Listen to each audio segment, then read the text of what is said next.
চলেছি একেবারে চোখে চোখ রেখে অনেকগুলো ঘটনার বিশ্লেষণে আপনাদেরকে দেখাবো কি হয়েছে বাংলায়, কি হয়েছে পশ্চিমবঙ্গে। আসুন আমার সঙ্গে, আমি আছি পাঁচু টিভি নিয়ে। আসুন আমার সঙ্গে, আজকে আমরা বার্তালাপ করবো।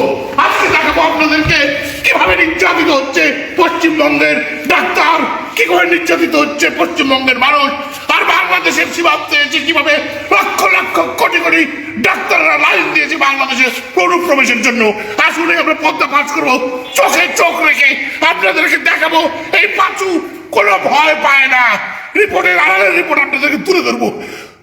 এই ঘটনার মূলোৎপাটন করতে চলেছে। আপনারা সাথে থাকুন, ব্যবহার করুন আমাদের একটি বলমকে।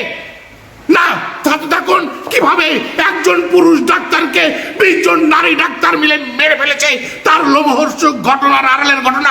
নলকূপের মতো গভীরে থেকে পানি তোলার মতো, জল তোলার মতো আমরা ঘটনার বিশ্লেষণে তুলে নিয়ে আসবো, যা দেখে আপনাদের চোখে ফেটে রক্ত বেরিয়ে যাবে, বুক ফেটে কান্নার জল ঝরে পড়বে।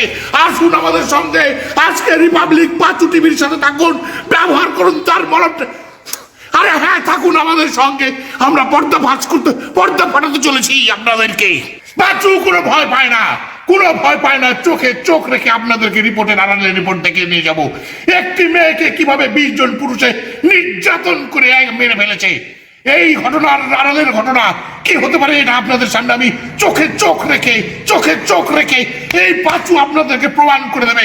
এই যে আপনারা দেখতে পাচ্ছেন, এই যে এইদিকে আসুন আমার সঙ্গে, আসুন এই পর্দায় আপনাদের সামনে দুটো ছবি দেখাবো, দুইখানা ছবি দেখাবো। এই ছবির ভেতরে আপনারা বুঝতে পারবেন কিভাবে এই নির্যাতিত হচ্ছে ভারতের নারীরা, কিভাবে আজকে একটি আধুনিক গণতান্ত্রিক রাষ্ট্রে নির্যাতিত হচ্ছে মানবতা। এই মানবতা। আরে এত চিৎকার করে নিউজ পড়ে কি করে শালারা? কে তুমি কি হাঁপায় যাচ্ছ নাকি? হাঁপায় যাচ্ছি রে, বাপরে বাপ। এই বাবারও তো অনেকক্ষণ ধরে চিল্লা রে ভাই। বাপরে কি চিল্লা শুটিং করা কষ্ট করতো। হ্যাঁ শুটিং করতে আমার মতো মোটা মানুষ পারে? এই সর্বনাশ। হ্যাঁ এই যে পশ্চিমবঙ্গে যে ঘটে গেল অভয়াকাণ্ড, এর জবাব চাই মমতা বন্দ্যোপাধ্যায়ের কাছে। এই মমতা বন্দ্যোপাধ্যায়ের তার অনুচরদের দ্বারা এই চক্রান্ত করে মেয়েদেরকে নির্যাতন করছে। আজকে এক দফা দাবি উঠেছে, বাংলাদেশের আন্দোলনকারীদের দেখে পশ্চিমবঙ্গে দাবি উঠেছে মমতার পতন চাই, এক দফা এক দাবি। এই দাবিকে সমর্থন জানিয়ে বাংলাদেশ থেকে কোটি কোটি মানুষ ভারতের বর্ডার পার হয়ে ইন্ডিয়াতে গিয়ে আন্দোলন করছে। এই আন্দোলনের সহায়তার হাত বাড়িয়ে দিয়েছে সারা বিশ্ব। এই ঘটনাকে পর্দাফাশ করতে আমি পাঁচু আপনাদের সঙ্গে আছি, আর একটাও কথা হবে না, চোখে চোখ রেখে প্রমাণ করে দেবো এই পাঁচু টিভি কাউকে ভয় পায় না। আমি একটা বিরতিতে যাচ্ছি, বিরতি থেকে এসে আমার জন্য আপনাদেরকে দেখি আছে এই বলে দিলাম। কি রে বাবা কাকা, তুমি কি দর্শক কি হুমকি ধামকি দিচ্ছ নাকি যে না আসলে খবর আছে? এইভাবে কয় না ওরা, এইভাবে কয়? হ্যাঁ, ভারতীয় টিভির তো এইভাবেই কয় ওরা। ও এইভাবে ভয় দেখায়? হ্যাঁ, সর্বনাশ করছে। দর্শক তো উঠে যায়, আসল কাণ্ডের থেকে অনেকই বেশি ভয় পায়। সর্বনাশ। আমরা বিরতির পর আবার ফিরে এলাম, আপনাদেরকে দেখাবো পশ্চিমবঙ্গে আজকে 100 বছরের মধ্যে এইরকম আন্দোলন হয়নি। একটি অভয়াকাণ্ডকে ঘিরে কিভাবে পুষে উঠেছে জনগণ। এইখানে বাংলাদেশের মদদে চলছে ভারতের সরকার পতনের আন্দোলন।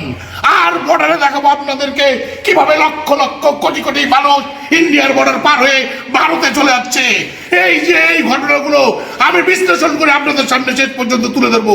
আমার সঙ্গে রয়েছেন একজন নারী নির্যাতন বিশ্লেষক, নারী নির্যাতন বিশ্লেষক, তার কাছে মতামত শুনবো আমরা। পাশাপাশি আমরা দেখিয়ে দেব কিভাবে নির্যাতিত হচ্ছে ভারতীয় মানবতা। আমি এই পাঁচু আপনাদেরকে রিপোর্টের আড়ালের রিপোর্ট তুলে ধরবো। আজকে আপনাদেরকে সবাইকে ধন্যবাদ আমার সাথে থাকার জন্য। আমি কোনো রক্তচক্ষুকে ভয় পাই না, আপনারা জানেন। এই রিপোর্টগুলো আমি তুলে ধরি সব সময়, এটা আমার টেলিভিশনে। আপনাদের সেই ছবি আমরা দেখালাম, স্টেডিয়ামের আশপাশে অসংখ্য মানুষ, ফুটবল প্রেমী মানুষ, তারা তাদের প্রতিবাদে আজকে স্টেডি ছিলেন।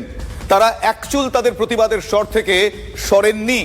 তাদের প্রত্যেকে, তারা কেউ ইস্ট বেঙ্গলের সমর্থক, কেউ মোহনবাগানের সমর্থক, কেউ মোহামেডান স্পোর্টিং এর সমর্থক।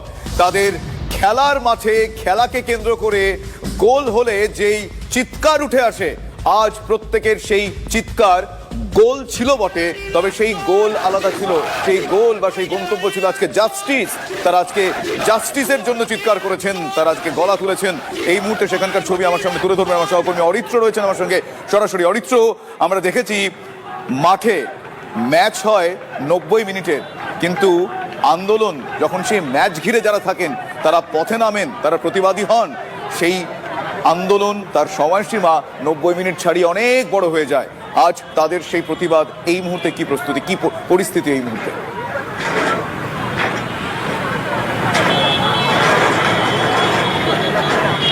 শুভদীপ, খেলা তো 90 মিনিটের হয়, কিন্তু এই প্রতিবাদ আন্দোলন 90 মিনিট ছাড়িয়ে অনেক মিনিট, অনেক ঘন্টা হয়ে গিয়েছে, কিন্তু রেফারি বোধহয় শেষ বাঁশি এখনো বাজাতে পারছেন না। তার কারণ এই ফুটবল প্রেমীদের, আমি ফুটবল প্রেমী বলছি তার কারণ যুযুধান দুই ক্লাব আজকে এক সুতোয় মিশে গিয়েছে।